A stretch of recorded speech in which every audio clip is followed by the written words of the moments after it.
in his left hand. Talk about the training differences between what ICE is prepared for and what police officers are prepared for, especially and trained for in urban areas like this. Well, I'm not totally familiar with training that ICE or Border Patrol get. But I do know, as far as municipal policing, one of the biggest differences is just the way in which you interact with the public on a regular basis, how you conduct car stops, for an example. If it's a felony car stop, it's just a typical car stop or whatever. I mean, your tactics, the way in which you approach a car, the way in which you talk to the occupant of the car, they were very aggressive. The one officer who walked up pretty fast and grabbed the door handle, get out of the effing car, and tried to yank it open and so forth. I mean, that stuff's just not necessary. And when you look at these things, you have to look at the totality of circumstances.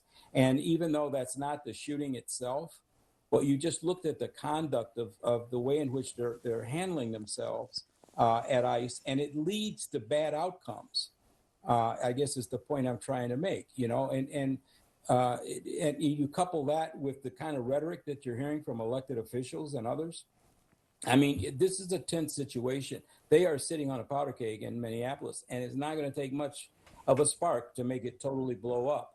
And my fear is always, the longer this thing goes and you start getting people from outside of Minneapolis and outside of Minnesota coming in to protest, that's when you start to lose control. And if you look at that image right there with I guess that's ICE agents or Border Patrol trying to do some crowd control, carrying heavy weapons at the time they're doing it. I mean, those are the kinds of things that, you just simply would not do in training in a municipal police department. You just wouldn't do that.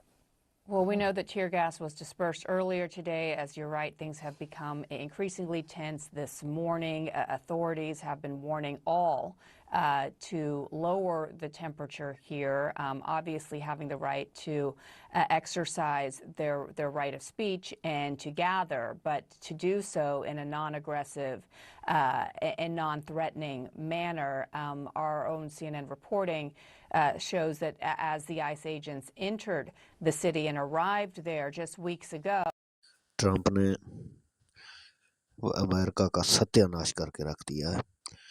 वहाँ पे ये जो ice का मसला चल रहा है कि वहाँ पे एक खातून को पर गोली चलाई गई जो गाड़ी में बैठी हुई थी, उसके सर में आके गोली लगी जिसकी वजह से वो मौके पर ही हलाक हो गई, दम तोड़ गई। तो वहाँ पर मुजाहरे शुरू हुए।